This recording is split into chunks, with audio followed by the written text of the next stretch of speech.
Ice Cream Kisses. An Alphabet Sweethearts Romance. Written by Susanne Ash. Please like and subscribe. Chapter 1. Lainey. The secret to finding someone's perfect ice cream flavor, I tell our newest summer employee, is in the details. I scan the busy shop from behind the counter, where the afternoon rush has transformed our family's parlor into a cheerful chaos of clinking spoons and happy chatter. At the register, my brother Lawson is explaining our loyalty program to a young couple, his serious expression softening when their toddler squeals at the sight of our sprinkle selection. Mom's arranging fresh-baked waffle cones in the display, the warm vanilla scent mixing with the cool sweetness of ice cream in that magical way that always makes me think of childhood summers. Like that gentleman in the blue cap, I continue, nodding toward a regular customer examining our flavor board. See how he keeps coming back to the classics but hesitates? That's a butter pecan man trying to convince himself to be adventurous. Right on cue, he steps up to order. I'll try the, actually, butter pecan.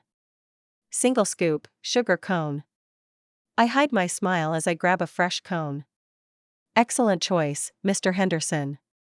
Sometimes the classics are classics for a reason. The bell above our door chimes, and I glance up to see Hazel Elliott making her way to her usual Thursday afternoon table by the window.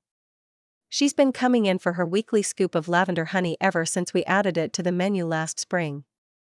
Today though, she pauses halfway to her spot, her attention caught by something, or someone, near the entrance. That's when I see them. He's tall, broad-shouldered, with dark hair touched by silver at the temples that makes him look distinguished rather than older.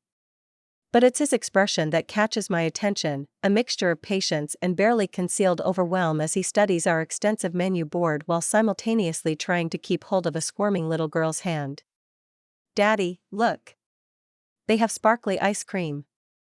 The little girl points at our rainbow unicorn dream flavor, practically vibrating with excitement. She can't be more than 5, with curly brown hair pulled into slightly lopsided pigtails and a pink dress. She's clutching a stuffed bunny that looks well loved. Can I have that one? Please? Sophie, honey, let's just. He trails off, looking slightly lost as he takes in the 28 flavors displayed in our case. First timer, I murmur to Jenny, our trainee. Watch and learn. I hand off the butter pecan to Mr. Henderson and make my way to the new customers, catching Hazel's knowing smile as I pass. She's got that glint in her eye that anyone who's lived in Juniper Falls longer than 5 minutes would recognize. Welcome to Porter's, I say, directing my warmest smile at both father and daughter. I see someone's excited about our rainbow unicorn dream. The little girl beams up at me. It has sparkles in it. It does. And do you know what else? I lean in conspiratorially. If you look really closely, you can sometimes see actual unicorn magic in the swirls. Her eyes go wide. Really? Would I lie about unicorn magic? I wink, then turn to her father. First time in Juniper Falls? That obvious? His smile is slight but genuine, softening the serious set of his features. We just moved here last week. I'm Garrett, and this is Sophie. I'm Lainey. I grab one of our tasting spoons. And who's this? I ask, pointing to the stuffed animal. His name is Marshmallow and he's my best friend, Sophie says. He can't have ice cream because he's a bunny. I bet he loves carrots, I say, and maybe lettuce leaves? Sophie nods enthusiastically. What can I get you? Garrett stares at our selection, getting that glazed look most newcomers have their first time at Porter's. How about we start with a sample of the rainbow unicorn dream for the ice cream expert here, and I study him for a moment, letting my ice cream intuition kick in. You strike me as someone who appreciates the classics, but maybe with a twist. Dark chocolate fan? He looks surprised. Actually, yes. Perfect. Try our dark chocolate orange. It's made with Belgian chocolate and fresh orange zest. Just enough complexity to make it interesting without going overboard. I dish out both samples, and Sophie's gasp of delight when she tastes the rainbow swirled ice cream makes several nearby customers smile. Even Garrett's reserved expression cracks at his daughter's enthusiasm. "This is the best ice cream ever," Sophie declares, somehow managing to get sparkle sprinkles on her nose already. "Daddy, can we get this kind? Please? What do you think of yours?" I ask Garrett, noting how his eyebrows raise slightly at the first taste. "It's not what I expected." He takes another small bite. "In a good way." "He likes it." Sophie bounces on her toes. "I can tell because he did the eyebrow thing." I laugh as Garrett's cheeks color slightly. "The eyebrow thing?" "Daddy's eyebrows go up when he's surprised about liking something," Sophie explains with the confidence of someone who has made a thorough study of their parents' expressions. "Like when Ms. Rivera made him try yoga at our old house." "Sophie." Garrett's tone carries a gentle warning, but his eyes are fond. "One rainbow unicorn dream for the lady," I say, reaching for a cup. "With extra sprinkles because I can tell you're a sprinkle expert." "And a single scoop of dark chocolate orange for Dad?" At his nod, I continue, "Cone or cup?" "Cup," they say in unison, then Sophie giggles. "Daddy spills less that way." From her table, Hazel's quiet chuckle carries across the shop. "Perfect timing," I say, handing over their ice cream. "Our Thursday afternoon rush is dying down, so you can have your pick of tables. Though if you'd like a local's recommendation." I point to the corner booth near the window. "That spot has the best view of the lake, and on clear days like today, you can see all the way to the mountains." "The lake?" Sophie tugs at her father's hand. "Can we go see it after? Please?" "We'll see, sweetheart. Let's tackle the ice cream first." Garrett pulls out his wallet. "How much do I?" "First time's on the house," I say, waving away his protest. "Welcome to Juniper Falls tradition." "That's very kind, but..." "She means it," Hazel pipes up from her table. "Porter's has been welcoming newcomers that way for 30 years. Isn't that right, Lainey?" "Exactly right, Ms. Elliott." "How's your lavender honey?" "Perfect as always, dear. Though I might be adventurous and try something new next week." Her eyes twinkle as she glances between me and Garrett. "Change can be good for the soul, don't you think?" I feel my cheeks warm. "Let me know if you need anything else," I tell Garrett and Sophie, choosing to ignore Hazel's not-so-subtle hint. "We're here until 8 every day except Sundays." "Thank you." Garrett's smile is small but genuine. "For the ice cream and the welcome. That's what we do here." I watch as Sophie leads him to the corner booth, already chattering about the view and the sprinkles and how maybe they can come back tomorrow to try another flavor. Well. Hazel appears at the counter, empty bowl in hand. "I do believe Juniper Falls just got a bit more interesting." "Ms. Elliott."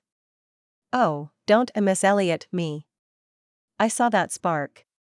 There was no spark. I was being friendly. It's literally in our mission statement.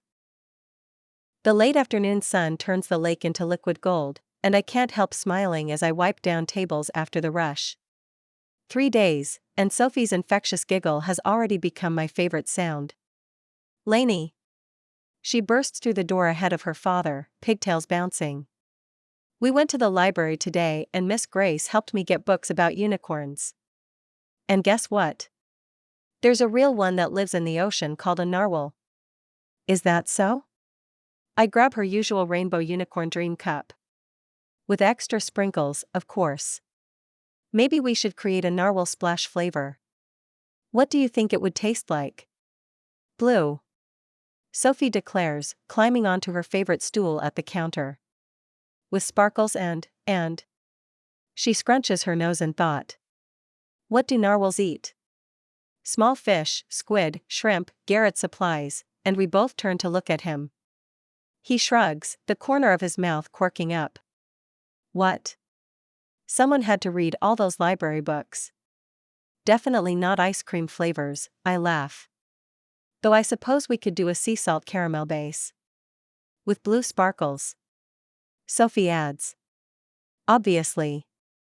I start scooping their usual orders.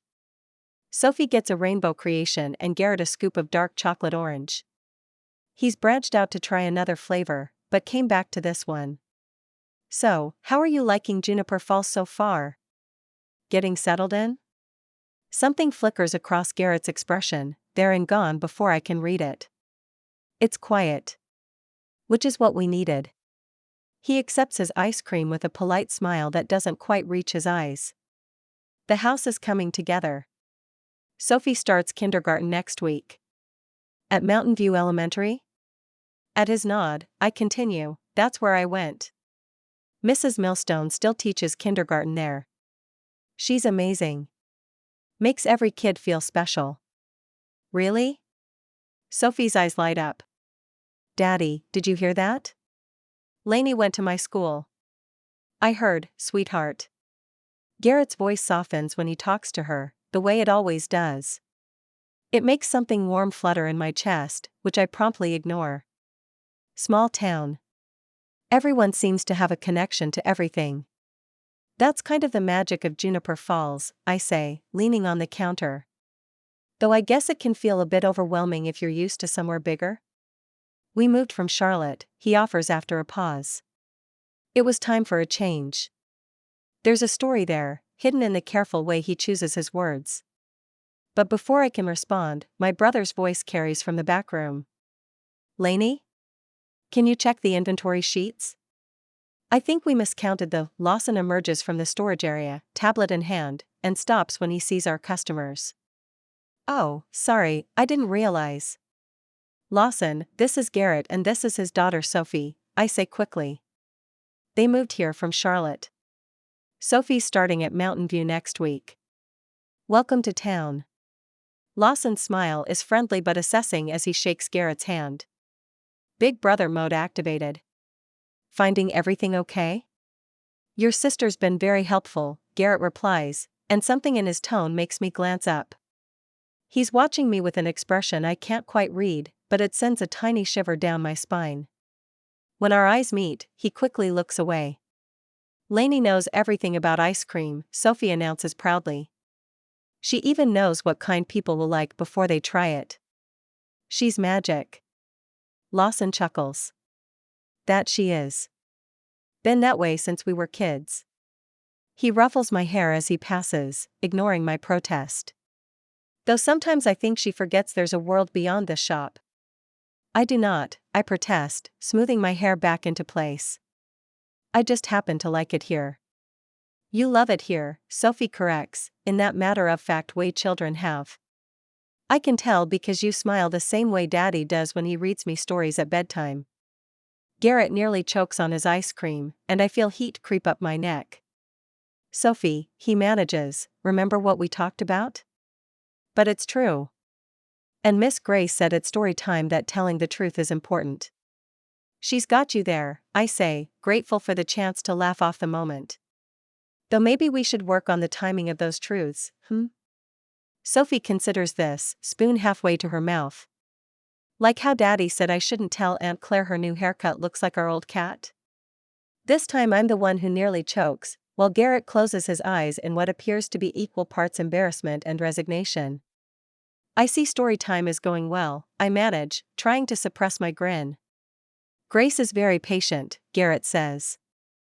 Though I think she was a bit overwhelmed when Sophie asked if she could reorganize the picture books by sparkle factor instead of author.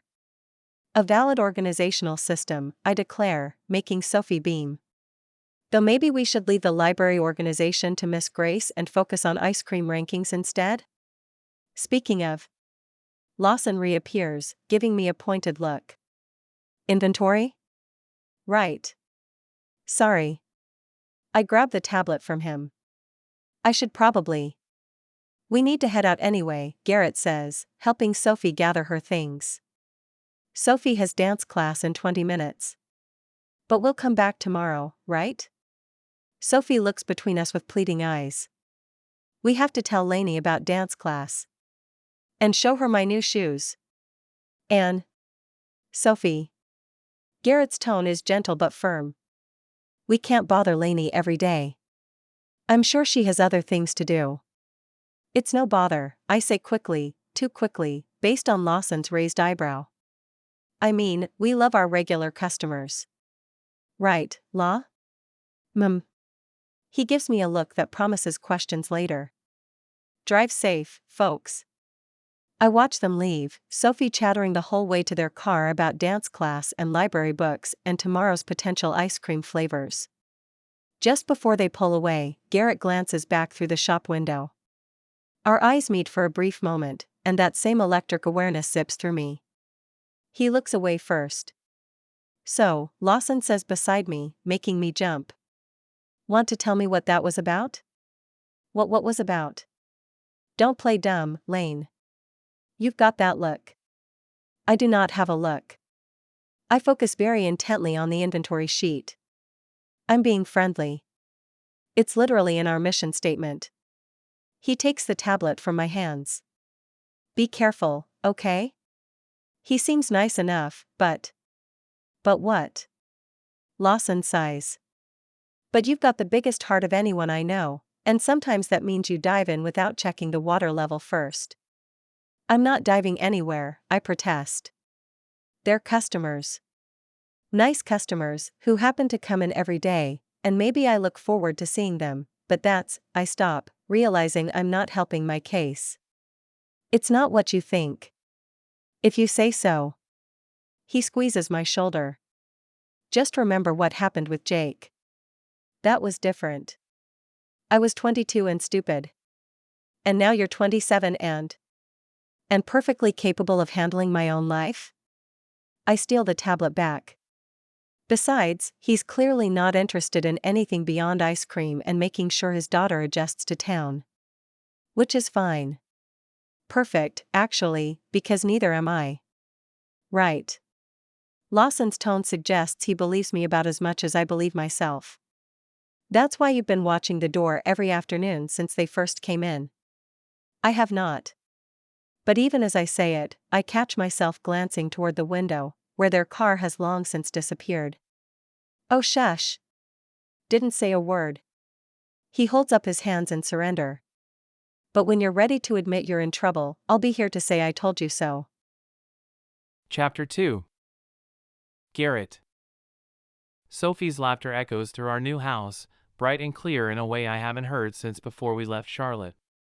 She's sprawled on the living room floor, surrounded by library books about narwhals and unicorns, carefully arranging her ice cream shop drawings in what she calls her Juniper Falls journal. Look, Daddy! She holds up her latest masterpiece. It's Porter's, but with narwhals swimming in the lake. And see? That's Lainey teaching them about ice cream flavors. Very creative, sweetheart. I study the crayon drawing, something tight squeezing in my chest at the way she's captured Lainey's smile, even in stick figure form. Though I'm not sure narwhals would like Rainbow Unicorn Dream. They might. Sophie adds more sparkles to the water. Lainey says you never know until you try. Lainey says. 2 words I've heard more in the past week than I ever expected. Lainey says sparkles make everything better. Lainey says it's okay to mix flavors. Lainey says the mountains look different every day, just like people. Rachel would have loved her. The thought hits like a physical blow, and I have to turn away, pretending to sort through moving boxes we still haven't unpacked. Rachel would have appreciated Lainey's way with Sophie, her gentle encouragement, how she treats our daughter's endless questions and observations as if they're the most fascinating things she's ever heard. Can we go to Porter's later? Sophie's voice breaks through my thoughts. I want to tell Lainey about my first day of school tomorrow. And maybe she'll let me try the new flavor she was talking about yesterday. The one with the cookie dough pieces? Please? Sophie. I start to say we should give the Porters a break from our daily visits, but when I turn back, her hopeful expression stops me. She's smiling, really smiling, the kind that reaches her eyes. The kind I wasn't sure I'd see again after we lost Rachel.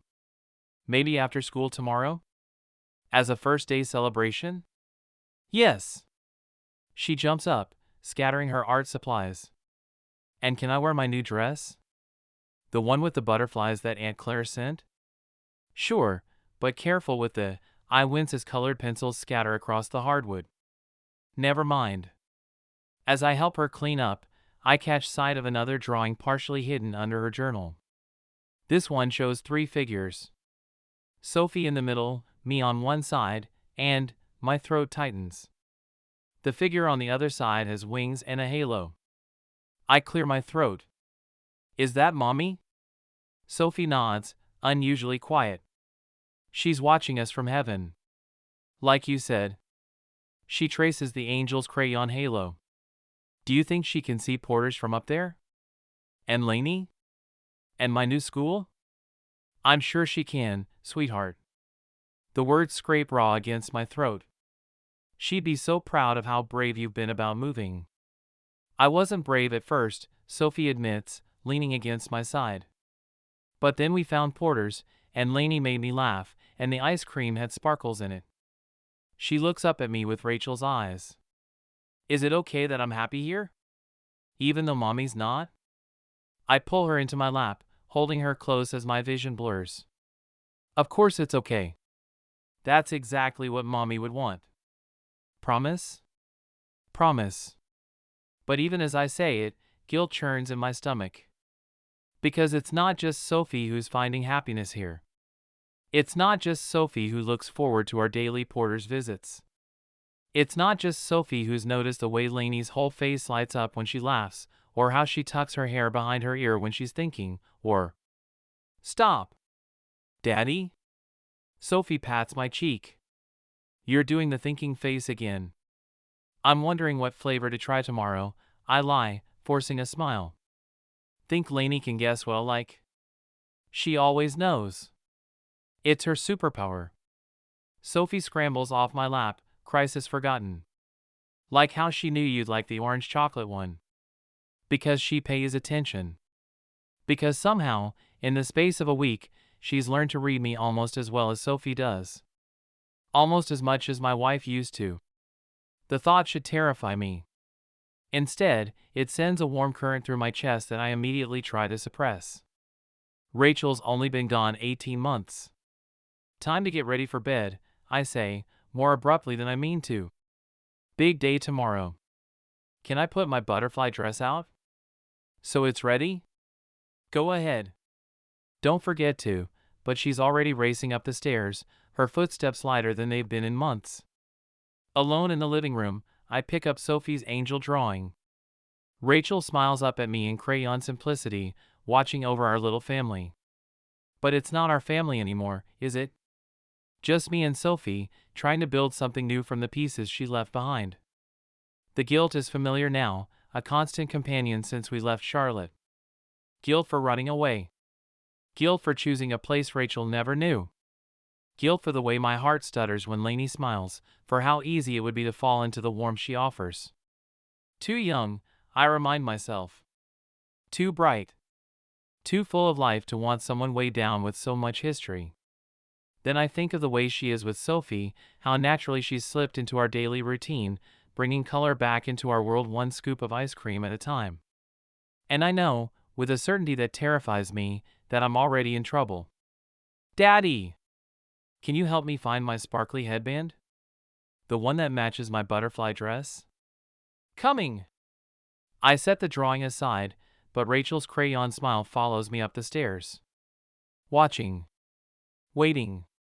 Reminding me that some things aren't meant to be replaced.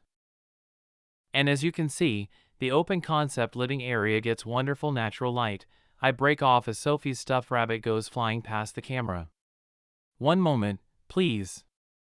I mute myself on the video call, turning to where my daughter has transformed my home office into what appears to be a stuffed animal circus. Sophie, honey, remember what we talked about? Daddy needs to work. But Marshmallow is bored. She retrieves her rabbit from behind my desk. He wants to go to Porter's. Saturdays are tough. Soon. I unmute. Sorry about that. Now, if you look at the kitchen renovation. Is that marble countertops? My client asks just as Sophie starts humming Let It Go at full volume. 20 minutes and one apologetic goodbye later, I check my watch. 2 hours until my next showing, and my daughter is climbing the walls. Okay. I run a hand through my hair. Quick ice cream break, then you'll have to come with me to the Miller House showing. Porters? Sophie bounces up. Can I wear my butterfly dress? You're already wearing it. But I can't help smiling. Come on, ice cream expert. We have just enough time for a quick cone before my next appointment. The afternoon sun turns Porter's windows into mirrors as we pull up, reflecting the lake behind us. Inside, the shop is quiet. Most kids are home from school and the after-dinner crowd hasn't arrived yet for dessert.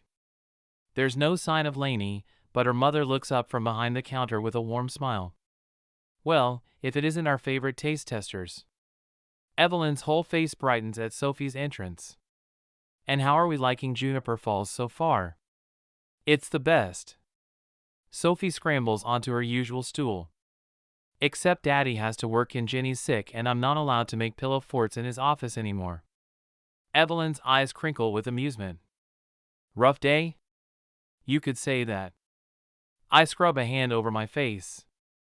One rainbow unicorn dream and a dark chocolate orange, please. We've got about 30 minutes before I have to show the Miller place. The Victorian on Maple? When I nod, Evelyn starts scooping. Beautiful home. Needs some work, but those bones. She trails off, studying me. You know, Sophie could stay here while you do the showing. Lainey's due in any minute to help with our new batch of maple praline. My first instinct is to refuse. We've only been in town 3 weeks. But Sophie's already lighting up at the mention of Lainey's name. Can I, Daddy? Please? Lainey promised to teach me how the ice cream machine works. I couldn't impose. Nonsense. Evelyn weighs off my protest. That house will show better without a sugar-charged 5-year-old conducting impromptu ballet performances in the parlor. At my startled look, she adds, small town. Word gets around. She has a point. And Sophie does love it here. If you're sure it's not too much trouble? The only trouble would be missing out on Sophie's expert opinion on our new flavor. Evelyn hands Sophie her ice cream with an extra sprinkle of rainbow dust. Go ahead, take care of your showing. She'll be fine. An hour later, I pull back into Porter's lot, contract details still running through my head. The sight that greets me through the shop window stops me mid-step. Sophie stands on a step stool behind the counter, wearing a miniature porter's apron that matches Lainey's. They're both focused on the ice cream machine, heads bent together as Lainey explains something that has my daughter nodding seriously. There's a smudge of ice cream on Sophie's nose, and Lainey's ponytail is slightly askew. Something about the whole scene makes my chest ache in a way that has nothing to do with guilt. They're good together, aren't they?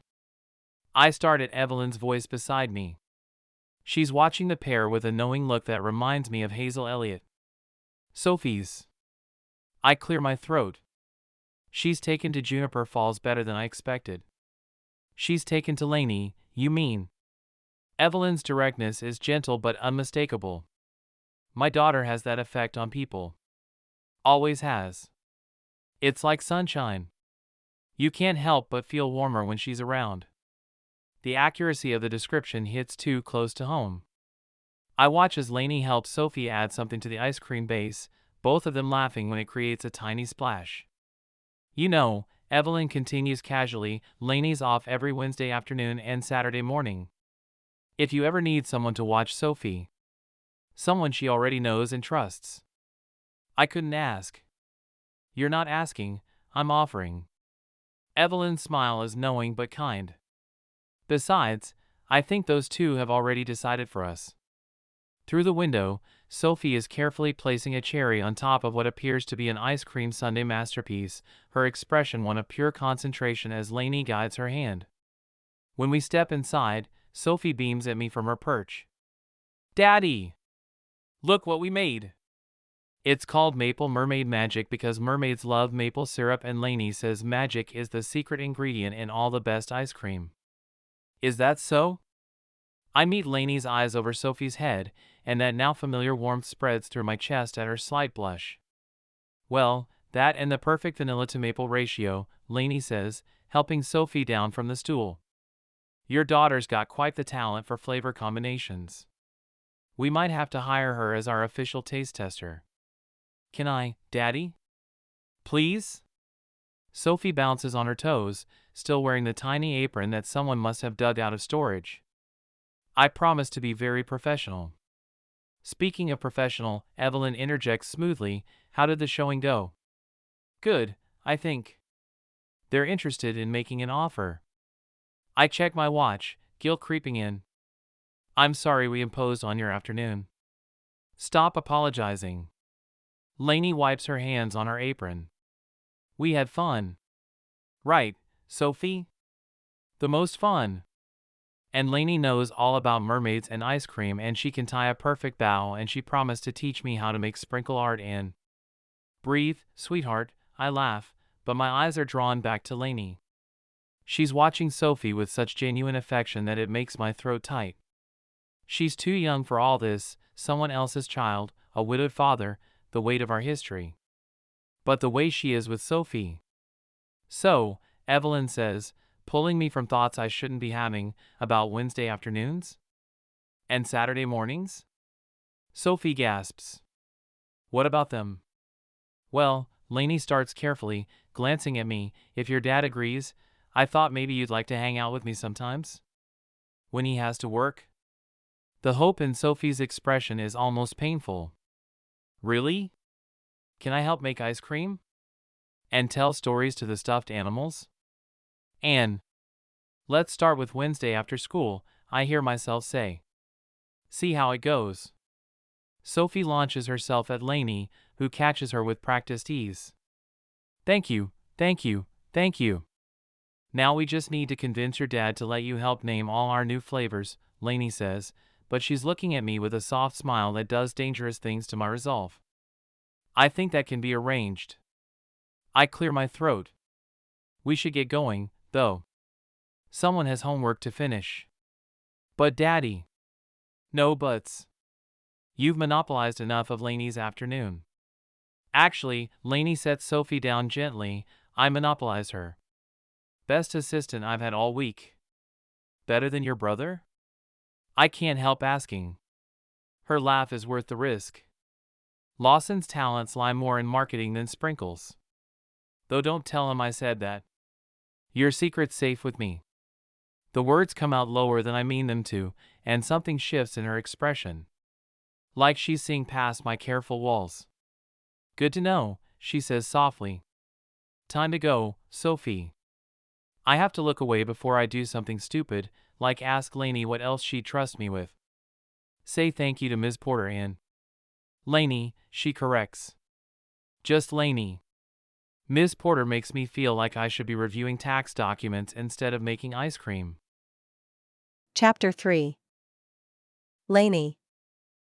The trick to perfect chocolate chip cookies, I tell Sophie as we measure flour into a bowl, is to pretend they're a science experiment. She considers this from her perch on a kitchen stool, legs swinging. Like in Magic School Bus? Exactly like that. I add a pinch of salt. Baking is just edible chemistry. That's what my sister Liv always says. We're in Garrett's kitchen, afternoon sun streaming through windows that overlook the lake. Marshmallow watches us from his spot next to the coffee maker, a safe distance from the cookie ingredients. It's our third Wednesday afternoon together, and I'm trying very hard not to notice how comfortable I already feel in this space. I know which drawer holds the measuring spoons and where Sophie keeps her after-school snacks. The way the light hits the granite countertops just so at 4 o'clock feels familiar too. Can we make extras for Daddy? Sophie carefully cracks an egg into the bowl, beaming when no shells fall in. He loves chocolate chip cookies, but he never makes them anymore. She stops, that shadow I'm learning to recognize falling across her face. He says they don't taste the same as when her mom made them. The unspoken words hang in the air between us. I've gotten good at hearing them, at navigating the spaces where Rachel's memory lives. Well, these will taste different, I say lightly, because they're made with our secret ingredient. Sophie's eyes light up. Magic? even better. Science. She giggles, and I silently thank whatever impulse made me suggest baking instead of our usual art projects today. Sophie talks more when her hands are busy, sharing little pieces of her life in Charlotte, fragments of memories that help me understand the girl behind the sunshine smile. Did you know, she says, carefully stirring the dough, that Daddy used to read me 3 books every night? But now sometimes he only reads 1, because he says the voices make him tired. She looks up at me. Do you know how to do voices? I've been known to do a pretty good dragon. The words come out steady, even as my heart squeezes. And my mermaid impression is award-worthy, according to your expert opinion. You should read with us sometime. I bet Daddy would like your voices. As if on cue, the front door opens. Something smells amazing. Garrett appears in the kitchen doorway, and my heart does that stupid little skip it always does now. He's still in his work clothes, suit jacket gone but tie loosened in a way that draws attention to. Nope. Not going there. We're doing science. Sophie announces proudly. With cookies. Is that what we're calling it? His eyes meet mine, amusement softening his features. And here I thought you were just trying to butter me up before showing me your number practice. Sophie gasps. How did you know? Because contrary to popular belief, I wasn't born yesterday. He crosses to the kitchen island, ruffling her hair. Mrs. Millstone sent home another worksheet? I got most of them right. She scrunches her nose. Just the 3s are backwards again. Ah. He leans against the counter, close enough that I catch a hint of his cologne. Hence the cookies. Actually, the cookies were my idea, I admit. But in my defense, I didn't know about the numbers. Though now that I do. I grab a piece of scrap paper. How about we practice while these bake? I happen to be an expert in cookie-based counting. Garrett's expression does something complicated. You don't have to. I want to. The words come out more sincere than I mean them to. Besides, what kind of ice cream professional would I be if I couldn't handle a little number practice? It's all about counting scoops, right? Right. Sophie bounces on her stool. Like how you have to count the sprinkles exactly or the magic doesn't work. I'm starting to question your teaching methods, Garrett says, but there's a warmth in his voice I've never heard before. When I glance up, he's watching me with an expression that makes my pulse stutter. You're back early. I blurt the words without thinking. At his raised eyebrow, I add, usually you're out until dinner time on Wednesdays. My last client cancelled. He straightens his tie, and I definitely don't track the movement. I can go if I'm disturbing your science experiment. No. Sophie and I say together, then laugh. Stay, Daddy. Lainey can show you how I write my numbers in sparkles. Sparkles, He moves closer, peering at our bowl. And how many cookies are you planning to share?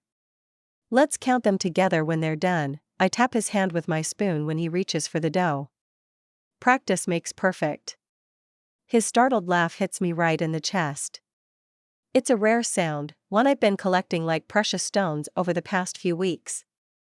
Along with the way his eyes crinkle when he's trying not to smile, how his hand always finds Sophie's shoulder when she's talking, the quiet focus he brings to even the smallest tasks. We work together easily after that, Sophie between us as we turn cookie making into a counting game. I draw numbers in the flour dusting the counter, showing her how 3s should look. She's a quick study when treats are involved, and soon we're pulling perfectly golden cookies from the oven. Can we count them now? Sophie bounces on her toes. Please? After dinner, Garrett says automatically, then pauses. Lainey, would you like to stay? It's the least we can offer after everything you've done. Say no, my brain warns. This is already too domestic, too comfortable, too dangerous. I'd love to, my heart says instead, and my lips follow before I can stop them. Sophie cheers, and Garrett's smile does that soft thing that makes me forget how to breathe. But it's the way he moves around me in the kitchen that undoes me, the quiet synchronization as we clean up, The brush of his arm when he reaches past me for plates, how he remembers I like ice in my water. She's different with you here. His voice is so quiet I almost miss it. Sophie setting the table, carefully counting out forks and carefully placing them just like I showed her. What do you mean? Lighter. He rinses a bowl, gaze distant. After Rachel, there were days I wasn't sure she'd ever really laugh again. He looks at me then, really looks, and the vulnerability in his expression steals my breath. You make her feel safe enough to be happy. Garrett. His name comes out like a prayer. She was always happy. She just needed time to remember how to show it. Maybe. He hands me the bowl to dry, our fingers brushing. But you make it easier. For both of us. The weight of his admission settles in my chest, warm and terrifying. I want to tell him that he does the same for me. He and that beautiful little girl of his make everything brighter, more meaningful, more alive. Watching him with Sophie shows me the kind of parent I hope to be someday. And his rare smiles have become the best part of my days. Instead, I say, that's what friends are for. His expression flickers. Right. Friends. Daddy, look. Sophie interrupts from the table. I wrote all the numbers right. 1 cookie, 2 cookies, 3 cookies. She points to each place setting where she's left a note with carefully printed numbers. The 3s are definitely facing the right way. Beautiful job, sweetheart. His voice is warm with pride, but his eyes find mine again. Seems like you're a better teacher than I realized. Oh, I don't know about that. I straighten a placemat, needing something to do with my hands. I just know that sometimes learning goes down easier with a side of chocolate chips. Lainey. Watch this. Sophie calls from where she's collecting rocks along the shore. We're taking the scenic route home from the library, where storytime ran late and nobody minded. This one looks like a heart. Perfect for your collection. I crouch beside her, admiring the smooth stone. Though I think your dad might notice if we bring home the entire shoreline. Daddy won't mind. He says friends can share anything. She beams up at me. And you're my friend now, right? My very best friend after Marshmallow. My heart does a complicated flip. I'm honored to be ranked so close to Marshmallow. You should be. He's a very special friend. Garrett's voice behind us makes me start. He must have followed us after his showing nearby. He mentioned it this morning when I offered to walk Sophie home from the library. Daddy. Sophie runs to him, rocks clattering in her pockets. Can Lainey come over? We found magic stones and she knows how to skip them on the water and... Sweetheart. His tone is gentle but strained. I'm sure Lainey needs to get back to the shop. But she's my friend. She can stay and play in. Sophie. Something sharp edges into his voice. Go pick out one more rock, then we need to head home. She wilts slightly but obeys, wandering a few feet away along the shore. I stand, brushing sand from my knees, trying to ignore how the word friend seems to hang between us like storm clouds. I'm sorry, I say quietly. I didn't mean to. Don't. He runs a hand through his hair, agitated in a way I've never seen. You haven't done anything wrong. It's just. I got a call from Rachel's parents earlier. Oh. The pieces click into place. His tension all afternoon, the way he's been watching Sophie like she might disappear. Is everything okay? Her birthday's next week. His laugh is hollow. Would have been. They want to video call with Sophie, share stories, look at old pictures. He looks out over the water, jaw tight. Which is fine. Good, even. Sophie should know those stories. It's just. Hard, I finish softly. Yes. He closes his eyes briefly.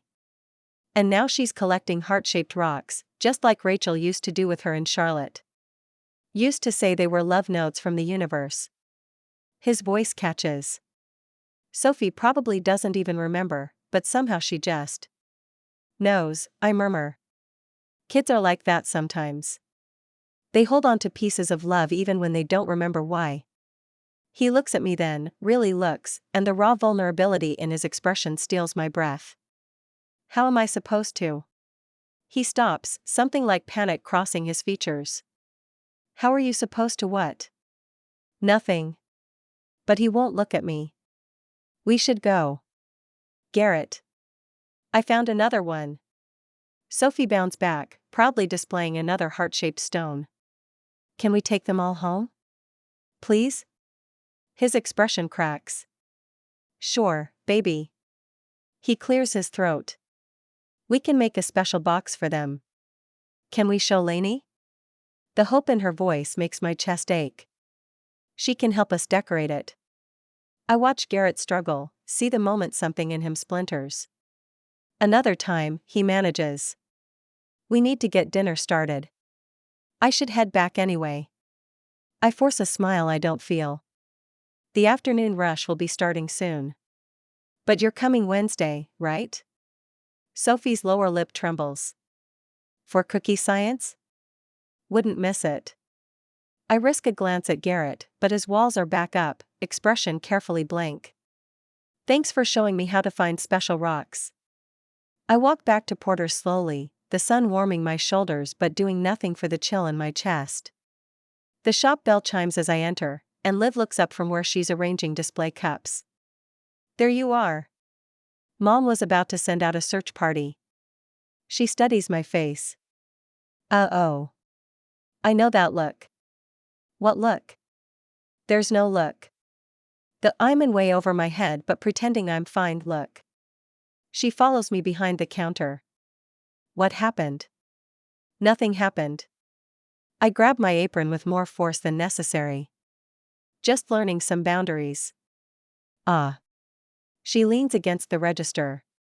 The widower with the adorable kid finally showed his hand? Liv. Don't live me.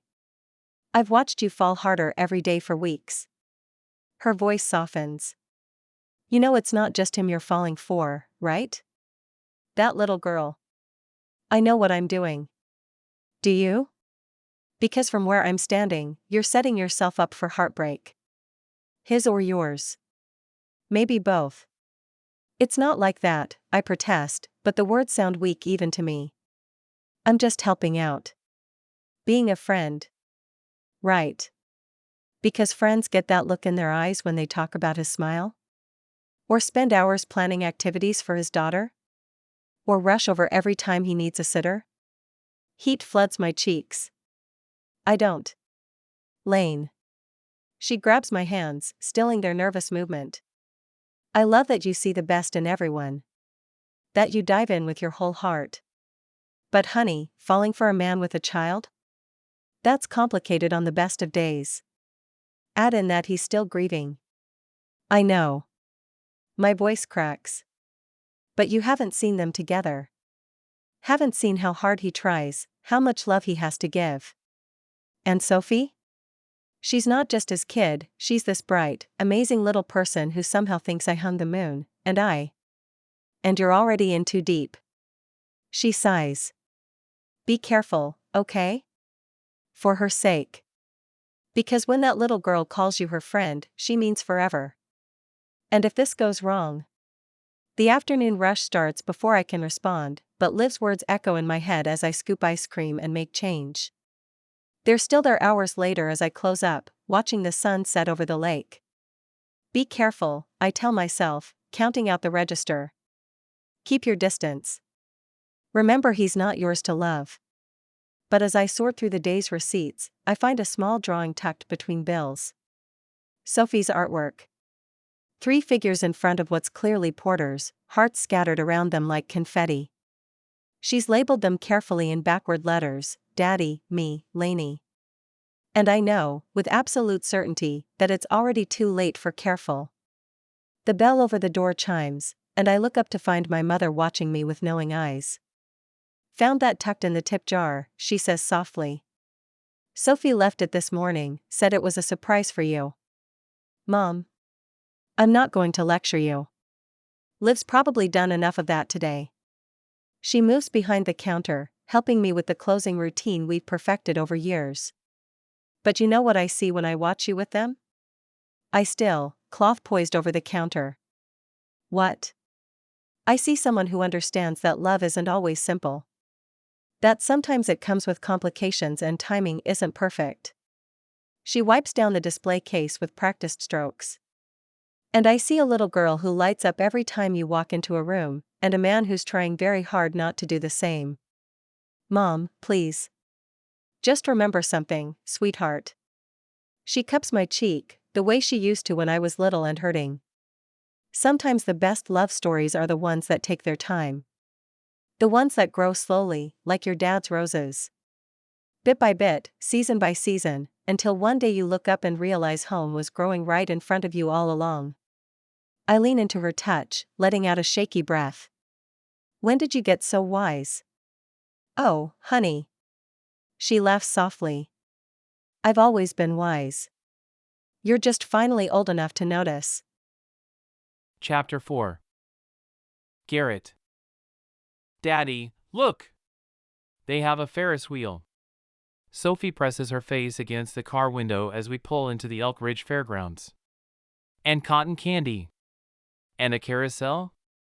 Lainey, did you see the carousel? In the passenger seat, Lainey turns to share Sophie's enthusiasm. I see it. Those horses look pretty magical. There might even be a unicorn. Can we ride everything? Sophie bounces in her booster seat. Please? Let's start with one ride at a time, I say, trying to ignore how domestic this feels. A family outing to the fair, Sophie's excitement, Lainey's presence beside me feeling more natural than it should. And maybe some real food before cotton candy? You're such a dad. Lainey's eyes dance with amusement. Cotton candy is essential fair food. Along with funnel cakes and those caramel apples that stick to your teeth for days. Yeah. Sophie chimes in. Lainey says fair food doesn't count as real food. It's special food. Does she now? I glance at Lainey, catching her unrepentant grin. And I suppose you're an expert on this? Well, I have spent every summer since I could walk sampling everything the Elk Ridge Fair has to offer. She ticks off on her fingers. The fire department's funnel cake stand has the best powdered sugar ratio, avoid the corn dogs near the Ferris wheel, and never, I mean never, pass up Maria's caramel apples. Something warm unfurls in my chest at her smile, at how easily she fits into our world. This was supposed to be a simple thank you for all her help with Sophie. Instead, it feels like, stop, I warn myself. Don't go there. But as we make our way through the fairground gates, Sophie between us holding both our hands, it's harder to remember all the reasons why this can't be more. They have one of those water gun games. Lainey points to a booth decorated with oversized stuffed animals. I used to love those. My brother Lawson would always let me win. I bet Daddy could win. Sophie tugs us toward the booth. Lainey raises an eyebrow. Is that so? Care to put those skills to the test? I don't, but they're already dragging me to the booth, and something about Lainey's challenging smile makes it impossible to refuse. Fine. One game. 10 minutes and 3 rounds later, we're the proud owners of a purple unicorn almost as big as Sophie. I blame Lainey's victory dance for distracting me in the final round. Technically, we all won, she says graciously, helping Sophie arrange the unicorn in her arms. Though some of us might have better aim than others. Some of us were sabotaged. Sabotaged? Her eyes widen with fake innocence. I would never.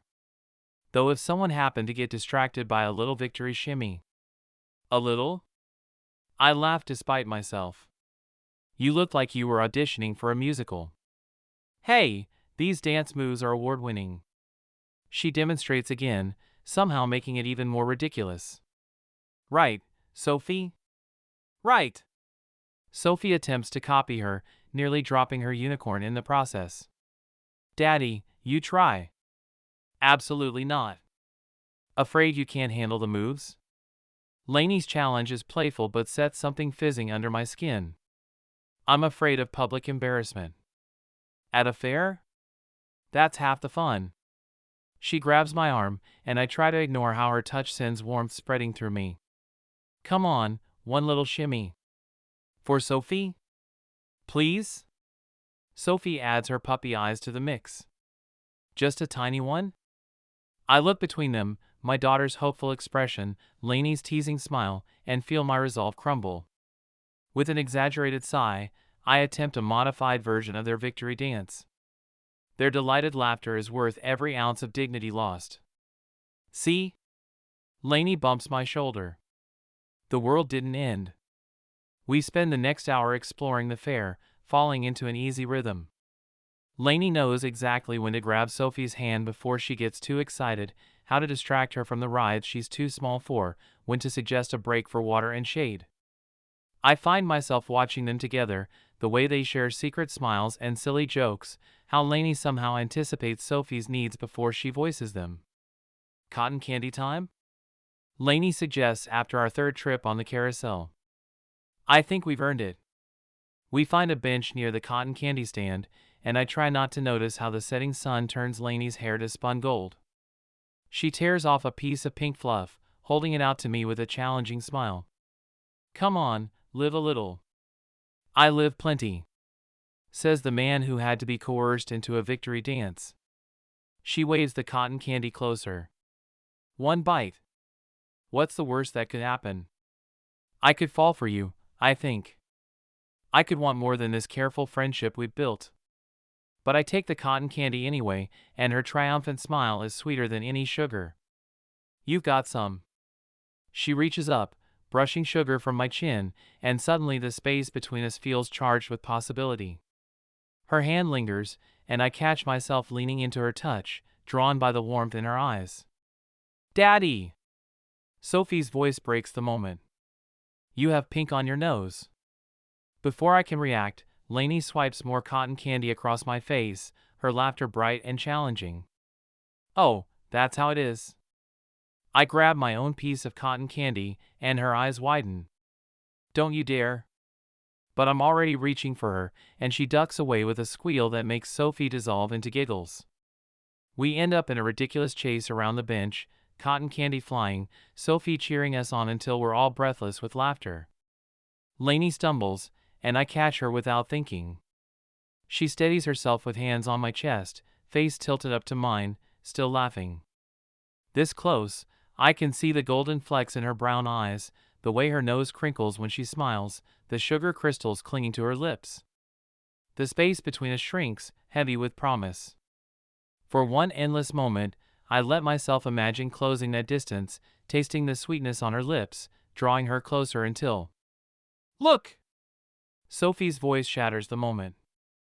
The Ferris wheel is lighting up. Reality crashes back. I step away from Lainey, throat tight with wanting and guilt. She's too young, too full of life for someone like me. Too good for my complicated past and uncertain future. We should. I clear my throat. We should get in line before it gets too long. Right.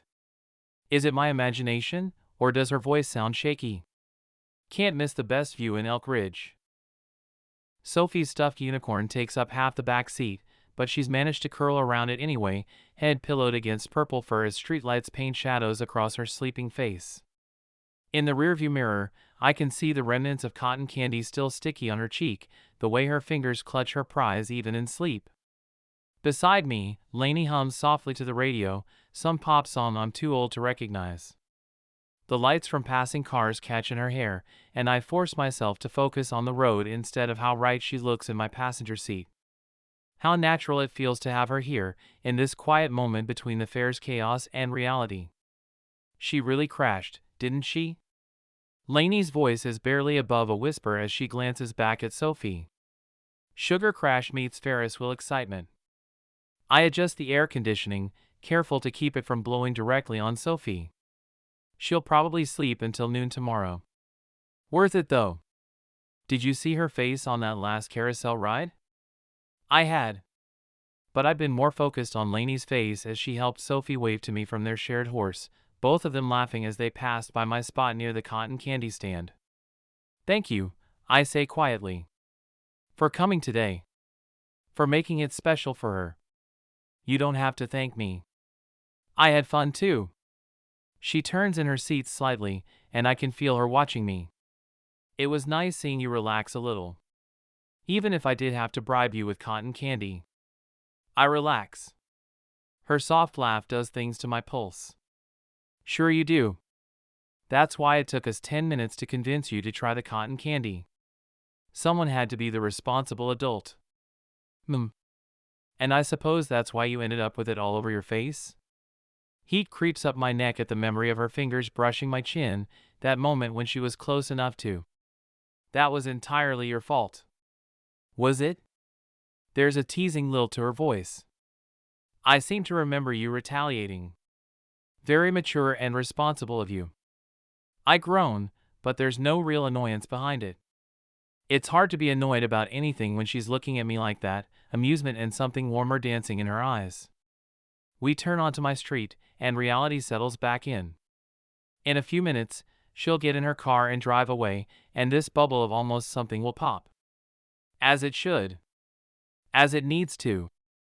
But when I pull into the driveway, neither of us moves.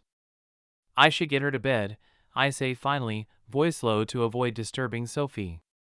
Let me help you. I want to refuse. Should refuse. Instead, I nod. Getting Sophie out of the car without waking her is a practice dance, but somehow Lainey knows exactly when to steady her head, how to maneuver the unicorn without disturbing her grip.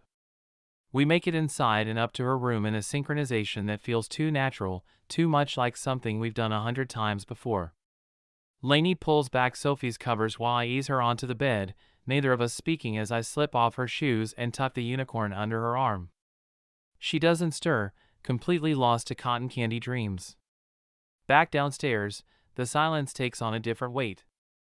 Lainey's car sits in the driveway, ready to break this spell, but she lingers near the front door, playing with her keys. I meant it. I had fun today, she says softly. Real fun, not just saying it to be polite fun. Even with my terrible dancing? Especially with your terrible dancing. She looks up at me through her lashes, and my breath catches. You should let yourself have fun more often. It looks good on you. Lainey. She takes a step closer, and every careful wall I've built threatens to crumble. I know you think you're too old for me, or too complicated, or whatever other reasons you've lined up in the head of yours. But Garrett. She reaches up, touching my cheek where a bit of cotton candy still sticks. What if you're wrong? Her touch burns like a brand, and I clench my fists to keep from pulling her closer. From showing her exactly how wrong, or right, I could be. You deserve better than someone else's history, I manage. Better than a single dad with more baggage than sense. Shouldn't that be my choice? Yes, my heart screams. Yes. But Sophie's sleeping upstairs, trusting and innocent and already too attached. And Lainey, bright, beautiful Lainey, who could have anyone, who shouldn't want a widowed father 10 years her senior. I step back. Good night, Lainey. Something like hurt flashes in her eyes before she masks it. Right. Good night, Garrett. She's halfway to her car before I trust myself to breathe again. The sound of her engine starting feels like something breaking, but I force myself to watch until her taillights disappear around the corner. Chapter 5. Lainey. Please stay?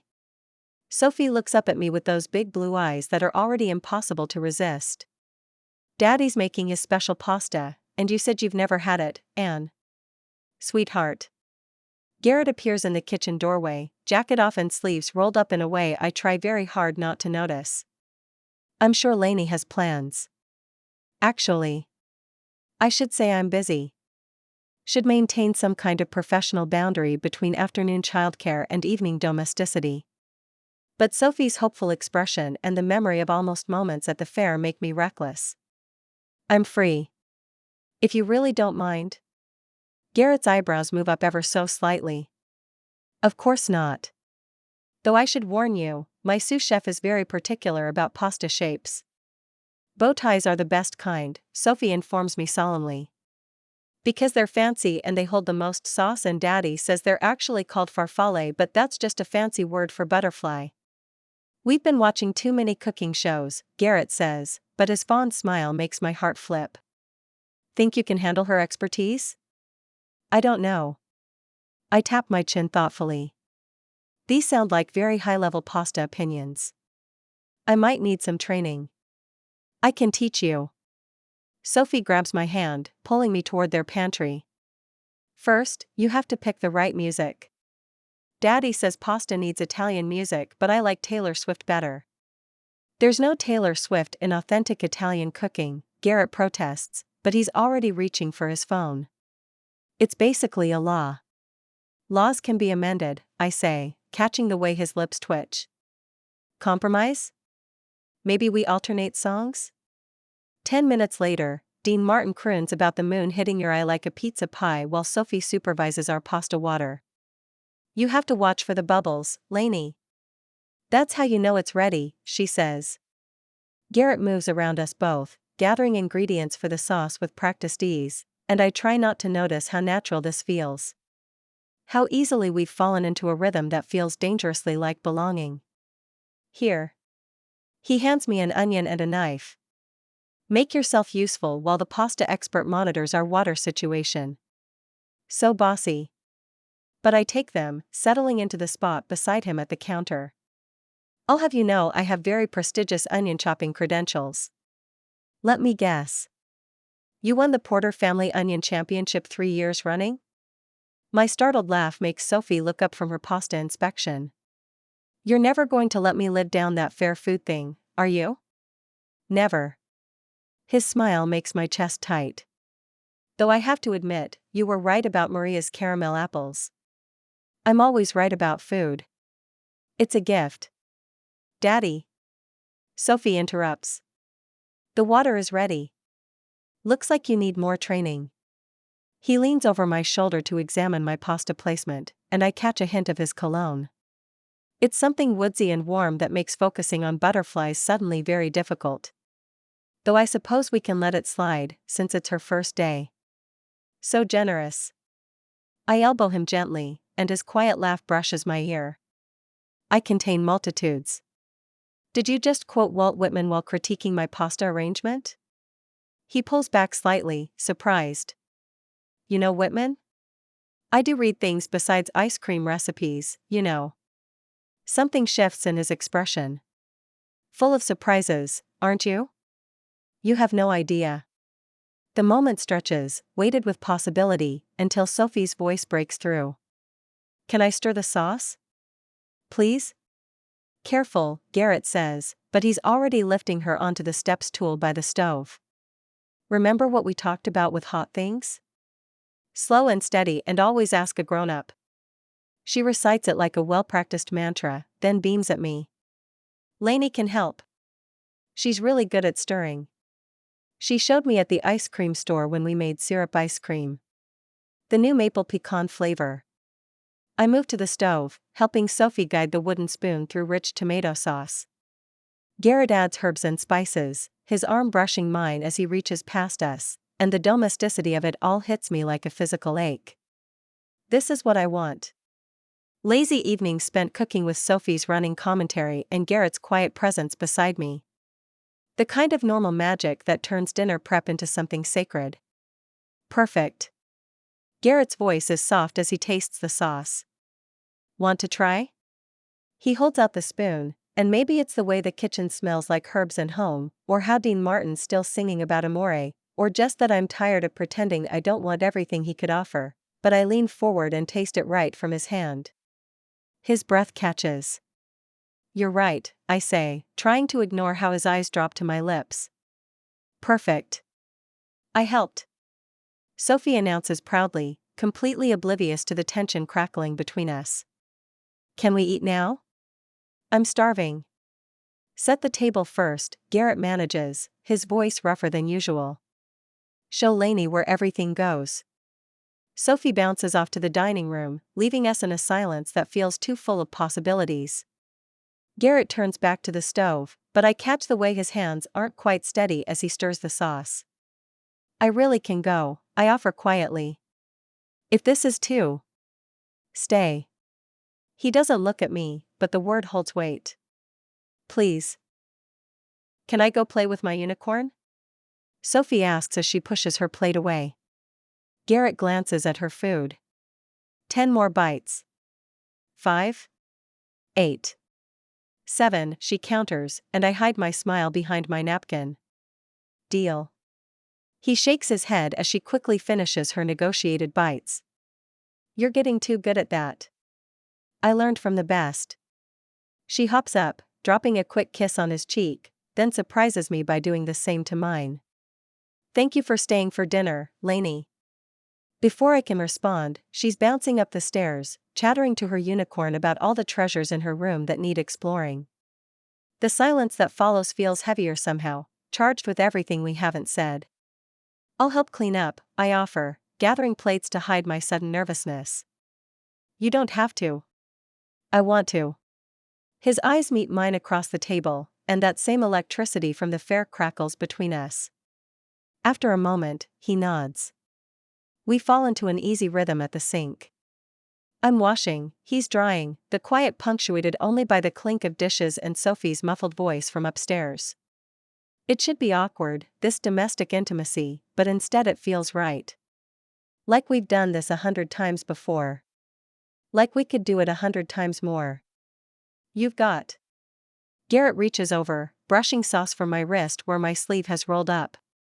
His touch sends warmth spiraling through me, and neither of us moves as his fingers linger on my skin. Garrett.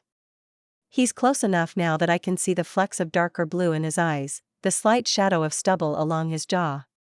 Close enough that I can feel the heat of him, smell that woodsy cologne that's been driving me crazy all evening. This is a bad idea, he murmurs, but his free hand comes up to cup my cheek. Probably. My voice doesn't sound like my own. We should. His hand shifts from my cheek to the nape of my neck, and the simple touch sends electricity down my spine. For a heartbeat, we stay like that, suspended in possibility. I can feel the warmth of his breath against my lips, catch the lingering scent of basil and his woodsy cologne, hear the slight catch in his breathing that matches my own racing pulse. When his lips finally meet mine, it's achingly gentle. A question more than a demand. He tastes like the wine we had with dinner, rich and complex, with an underlying sweetness that makes me lean closer. His lips are softer than I imagined, and I have imagined this, though I've tried not to. I sink into the kiss, my soapy hands finding his shoulders, uncaring about the water seeping into his shirt. Something shifts then, like a dam breaking. His free hand curves around my waist, pulling me flush against him as the kiss deepens. The solid warmth of him surrounds me, anchors me, even as every touch sends sparks dancing across my skin. He makes a sound low in his throat, need and wonder wrapped together, and I feel it rumble through both of us. Everything else fades away. The running water, the distant sounds of Sophie's playing, the whole world narrowing to this single moment. His hands in my hair, his heart pounding against mine, the way he kisses me like he's finally letting himself want something just for himself. Daddy. Have you seen Marshmallow? Sophie's voice from the stairs shatters the moment. Garrett jerks back like he's been burned, and the loss of his warmth hits me like a physical blow. He runs a hand through his hair, not meeting my eyes. I'm sorry. I shouldn't have. Don't. The word comes out sharper than I mean it to. Don't apologize. Not for that. Lainey. Daddy? Sophie calls again. I can't find him anywhere. Coming, sweetheart. He steps further away, putting careful distance between us. I should. Right. I shut off the water with hands that aren't quite steady. And I should probably go home. You don't have to. I do. Because if I stay, if I have to watch him retreat behind those careful walls again, it might break something in me. Thank you for dinner. Lainey, wait. But I'm already grabbing my purse, needing to escape before he can say whatever responsible, sensible thing is forming behind his troubled expression. I pass Sophie by the stairs, searching for her rabbit. You're leaving? Her lower lip trembles. But we didn't even have dessert. Another time, sweetie. I managed to keep my voice light. I just remembered I promised to help Mom with something at the shop. Oh. She hugs me, and my heart cracks a little. Tomorrow? I glance up to find Garrett watching us from the kitchen doorway, his expression unreadable. We'll see. The drive home passes in a blur. I touch my lips, still tingling from his kiss, and try to convince myself I'm not falling apart. Try to pretend I don't know exactly what tomorrow will bring. My phone buzzes with a text when I pull into the garage. Garrett. I'm sorry. You deserve better than complicated. Chapter 6. Garrett. I've been standing at my kitchen window for 20 minutes, watching the sun rise over the lake while my coffee goes cold. The spot by the sink where I kissed Lainey last night seems to mock me, the memory of her taste haunting my tongue. What was I thinking? You weren't thinking, my conscience helpfully supplies. That's the problem. The text I sent her last night sits unanswered on my phone. I'm sorry. You deserve better than complicated. She does. She deserves someone whole, someone who doesn't flinch when their daughter calls her friend, someone who can offer more than damaged goods and second-hand love. Daddy? Sophie appears in the doorway, marshmallow tucked under one arm. Is Lainey coming over today? My chest tightens. Sweetheart. Because I found my sparkly markers, and I want to show her how to write her name the fancy way like Miss Grace showed us, and maybe we can make more pasta, and… Sophie. I crouch down to her level, hating myself for what I'm about to do. We need to talk about Lainey. Her face falls. Did I do something wrong? No, baby. I pull her close, breathing in the sweet smell of her butterfly shampoo. You didn't do anything wrong. But Lainey has her own life, her own job. We can't expect her to spend all her time with us. But she likes us. She said so. I know she did. And that's part of the problem. Because Lainey doesn't just say things. She means them, with her whole heart. But it's not fair to take up so much of her time. We could take up less? She looks up at me hopefully. Just a little bit of time? Before I can respond, the doorbell rings. Sophie bolts for the door before I can stop her, but I catch her around the waist. Go get your backpack ready for school, sweetheart. But… please. Something in my tone must convince her, because she goes, though not without a backward glance that twists the knife in my chest. And there's Lainey in the doorway, backlit by morning sun, wearing a Porter's t-shirt and a smile that falters when she meets my eyes. Hey. Last night was a mistake. She flinches like I've struck her, but her voice stays steady. Was it? Because from where I was standing, it felt like the opposite of a mistake. You're 27.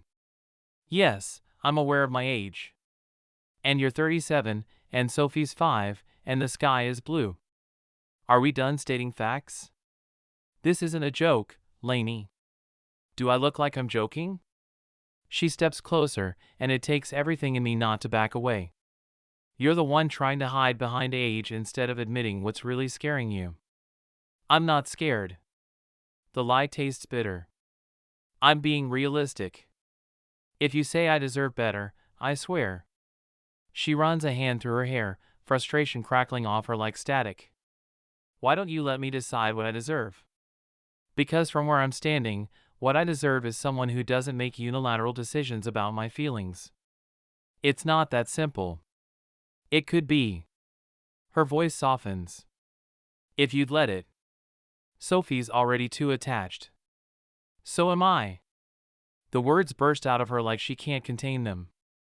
Did you ever think about that? That's exactly why we have to stop. I force myself to meet her eyes, to watch the hurt bloom there. We can't keep pretending this is something it's not. Something it can't be. Can't be, or won't be. She takes a step back, and the distance feels vast.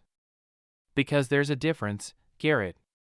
And you're making a mistake by deciding which one it is for both of us. Lainey. No. She holds up a hand, and I see the tears she's fighting. You've said your piece. Made your choice. But don't pretend it's about what I deserve or about protecting me. This is about you being too afraid to try. A week without Lainey feels like learning to breathe underwater. Everything's slightly off kilter, pressured, wrong. Sophie's been quieter, picking at her food, going straight to her room after school instead of chattering about her day. I tell myself it's normal, that kids are resilient, that she'll bounce back. I'm getting good at lying to myself. Daddy? Her voice from the doorway makes me look up from the contract I'm reviewing. Did you make Lainey go away? The question hits like a sucker punch. What makes you think that? Because. She climbs into my lap, marshmallow clutched to her chest. She doesn't come over anymore. And when we go to Porter's, she's always helping in the back or just stepped out. And you get that face. She touches my cheek. The same one you got when I asked about Mommy's pictures. It's complicated, sweetheart. That's what grown-ups say when they don't want to explain. She sounds so much older than 5 that it hurts. Did she stop liking us? No. At least I can be honest about that. No, she didn't stop liking us. Then why? The doorbell cuts her off. Through the front window, I catch sight of a familiar truck. Lawson Porter's. Why don't you go play upstairs for a bit? I ease her off my lap. I need to talk to someone. I wait until I hear her footsteps on the stairs before opening the door. Lawson's expression is hard, none of his usual easy humor present. We need to talk. I step aside to let him in, half expecting a punch. Almost hoping for one. It would be easier than the cold anger in his eyes. I'll make this simple, he says, turning to face me. Stay away from my sister. Lawson. No, you don't get to explain. Do you know what it's like, watching her try to smile through a shift when you come in with Sophie? Hearing her make excuses to work in the back because she can't bear to see you? His jaw clenches. Find another ice cream shop. The thought of not seeing Lainey at all, of taking that joy from Sophie. You can't ask that. I'm not asking. He steps closer. My sister deserves better than someone who kisses her and then tells her it's a mistake. Who lets her fall in love with his kid and then. Mr. Lawson? Sophie's small voice from the stairs makes us both turn. Are you mad at Daddy? Sophie, I start, but she's already coming down, marshmallow clutched to her chest. Please don't be mad at him. Her lower lip trembles. He's already really sad. He doesn't sing in the car anymore, or laugh at my jokes, or eat all his dinner. And I think. She looks up at Lawson with Rachel's solemn blue eyes. I think he misses Lainey as much as I do. Maybe more, because sometimes at night I hear him walking around instead of sleeping, like he used to do when he missed Mommy. The quiet observation steals my breath.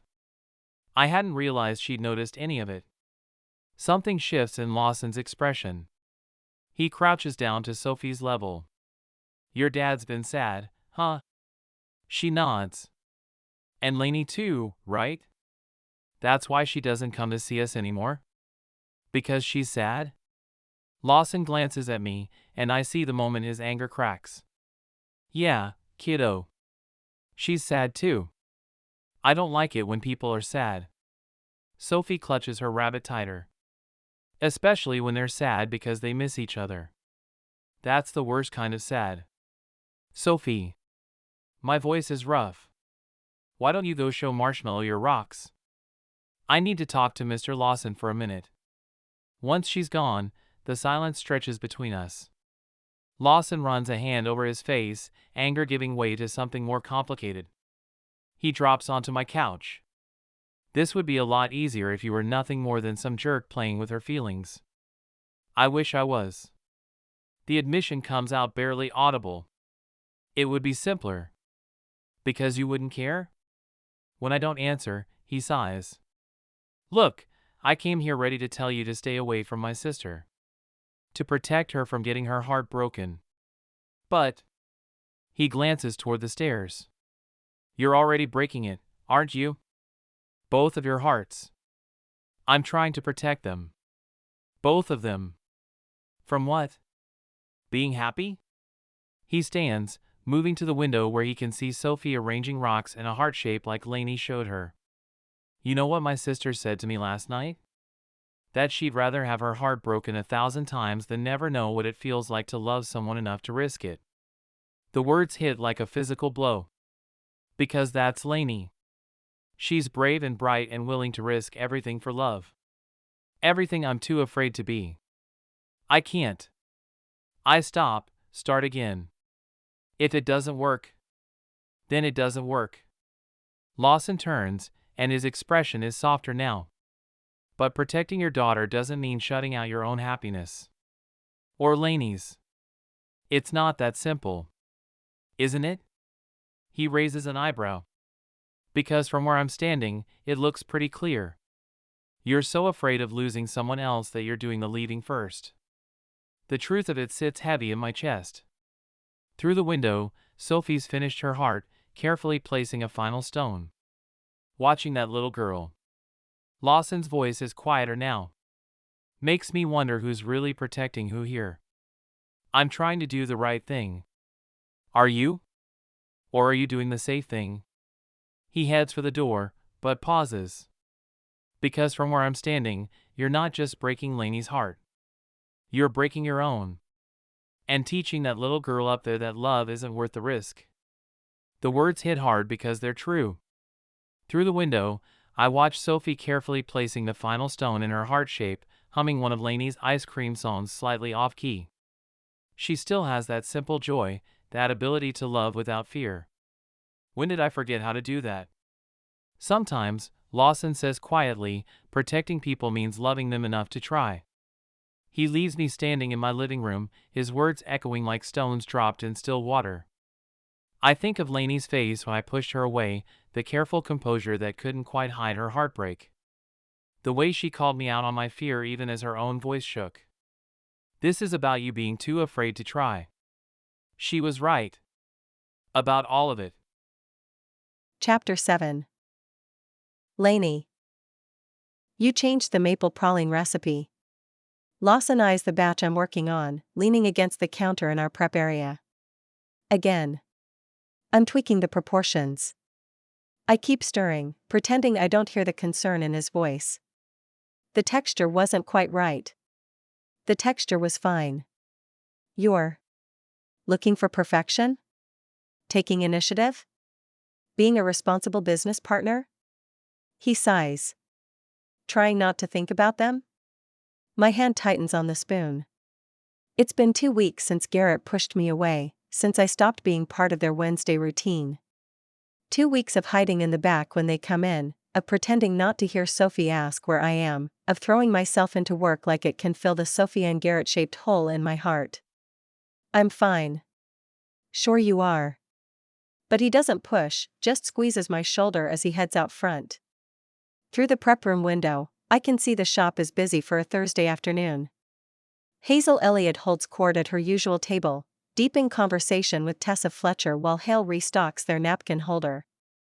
Maddie and Alex from the middle school are sharing a sundae in the corner, his guitar case propped beside them. Even Maria from the fair has stopped in. It should feel normal. Comfortable. Like any other day at Porter's. Instead, every chime of the bell makes my heart stumble, hoping and dreading in equal measure. Lainey? Mom pokes her head in. We need more rainbow unicorn dream up front. Of course we do. It's Sophie's favorite. Coming. I grab a fresh tub, then pause. Are they? Not yet. Her voice is gentle. But honey, you can't hide back here forever. I'm not hiding. I'm working. Being productive. Professional. She takes the ice cream from me. That's why you've made 6 test batches of maple praline this week. Before I can respond, the bell chimes again. Through the window, I see Maddie straighten suddenly, nudging Alex. Hazel's smile turns knowing. And there, backlit by afternoon sun. Oh. Garrett stands in the doorway, Sophie's hand in his.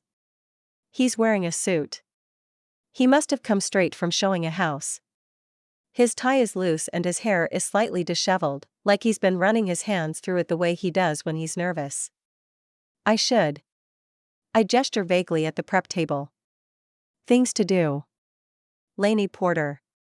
Mom's voice stops me. That man did not put on a suit to see you walk into the storage room. Actually. Garrett's voice carries through the window. I came to see all of you. If that's okay? The shop falls quiet.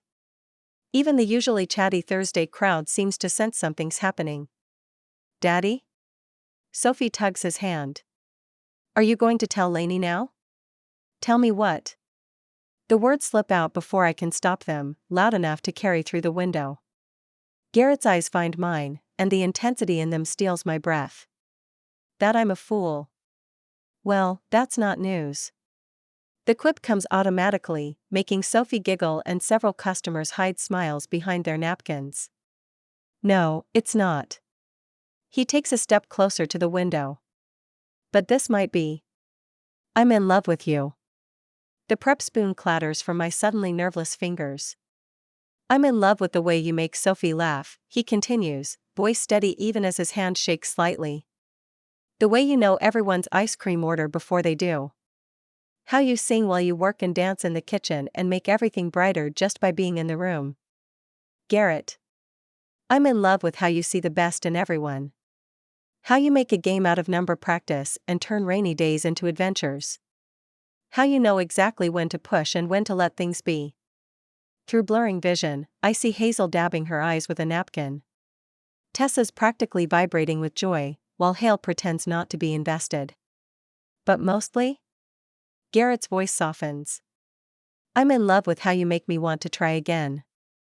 To believe in second chances and new beginnings and the kind of love that doesn't care about age gaps or complicated pasts or all the reasons I tried to convince myself this couldn't work. He practiced in the car. Sophie announces proudly. 3 whole times. A laugh bubbles up through my tears. Only 3? Well. His smile is sheepish. I got a little distracted trying to remember all the reasons I love you. There are a lot of them. I move to the door separating the prep area from the shop, heart pounding.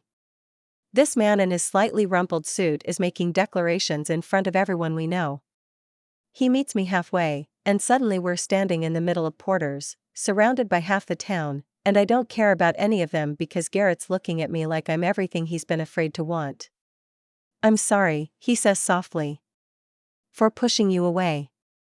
For being too scared to. I cut him off the only way that makes sense, by grabbing his tie and pulling him down into a kiss. His surprise lasts only a heartbeat before his arms wrap around me, drawing me closer. He tastes like coffee and promise, and when his hand comes up to cradle my face, I feel the slight tremor in his fingers. Like he still can't quite believe he gets to have this. Gets to have us. I sink into the kiss, into the solid warmth of him, into all the tomorrows waiting in the gentle pressure of his lips against mine. The shop erupts in cheers and whistles. I'm vaguely aware of Hazel's delighted laugh, of Sophie bouncing and clapping, of Alex playing what sounds suspiciously like a love song on his guitar.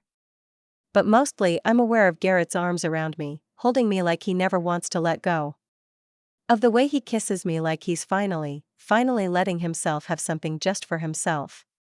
When we break apart, Sophie squeezes between us. See? I told you she'd say yes. Say yes? I look between them. To what? Oh. Garrett actually blushes. I had this whole other speech planned, about how sometimes love tastes like rainbow unicorn dream and comes with sparkles, and would you maybe want to be part of our family officially, but then you kissed me and I got distracted and… Yes. I cut off his rambling with another quick kiss. To all of it. The sparkles and the family and, wait. I narrow my eyes. Did you just propose to me in my family's ice cream shop? Technically, I didn't get to the proposal part. His smile is all boyish charm now. You interrupted me. Because you were being dramatic. says the woman who just grabbed my tie in front of half the town. It was a very grabbable tie. Sophie tugs both our hands. Does this mean Lainey can come to cookie science again? Cookie science, dance parties, everything. Garrett pulls us both close, and my heart feels too full to contain. If she wants to. Always, I whisper against his shoulder. I always want to. Later, after the applause dies down and the crowd returns to their ice cream, after Sophie's given us both approximately 47 hugs, after Mom stopped crying and Lawson stopped pretending he's not grinning, Garrett pulls me aside. I have something for you. He reaches into his pocket, pulls out a small, smooth stone. A heart-shaped rock, like the ones Sophie's been collecting. A love note, I say softly, remembering what he told me about Rachel's tradition. The start of a new collection. He presses it into my palm. Our collection. I close my fingers around the stone, feeling its solid warmth. I love you, I tell him, because I can now. Because he's ready to hear it. Both of you. His kiss tastes like promises and possibility, and yes, maybe a little bit like Rainbow Unicorn Dream. And it's perfect. Epilogue. Garrett. Juniper Falls, 1 month later. The summer evening wraps around Porter's like a warm embrace, golden light painting everything in honey tones. From my spot on the patio bench, I can see Sophie demonstrating her proper ice cream cone technique to an enthralled group of younger kids, her confidence growing with each day she spends as the unofficial junior taste tester of Porter's Creamery. Beside me, Lainey steals another bite of our shared sundae, and I catch myself watching the way sunset gilds her hair, how her nose scrunches when she catches me staring. "You're doing it again," she says, nudging my shoulder. "Doing what?" "That thing where you look at me like you still can't believe this is real." I capture her hand, pressing a kiss to her sticky fingers. Maybe I don't want to believe it. Maybe I want to keep being surprised by how lucky I am. Smooth talker. But her smile is soft. "Wait until you try the new flavor I'm working on for fall. Then you'll really feel lucky." Let me guess. Some complicated combination that shouldn't work but somehow does? Like us, you mean? She steals another bite, eyes dancing. Speaking of combinations, Sophie helped me name it. Autumn Magic Memories, with maple, pecans, and just a hint of. The distinctive rumble of a vintage engine cuts her off. We both turn to watch a 1956 Chevy cruise down Main Street, wedding streamers trailing behind it like forgotten promises. The woman behind the wheel grips it with white knuckles, her elaborate updo coming loose. "They'll ask you." "Well." I raise an eyebrow as the car sputters to a stop right outside the copper kettle. That's not something you see every day. Several people step out of nearby shops, drawn by the spectacle. Even Sophie pauses in her ice cream demonstration to watch as the bride straightens in her seat, determination replacing defeat. The Chevy's engine sputters, but keeps going as she drives slowly down Main Street toward the copper kettle. "No." Lainey's expression is thoughtful. But something tells me we haven't seen the last of her. Sophie skips over, proudly showing off her nearly finished cone. "Did you see her pretty dress, Daddy? It looked like a princess dress." "That's my girl." I pull her close, breathing in the scent of sunshine and sugar and everything good in my life. Always noticing the magical things. Lainey settles back beside us, her expression melting into that soft look that still makes my heart skip. Because that's what we are now. A family being built on love and trust, and yes, maybe a little ice cream magic. "Ready for another scoop?" she asks Sophie, who nods enthusiastically.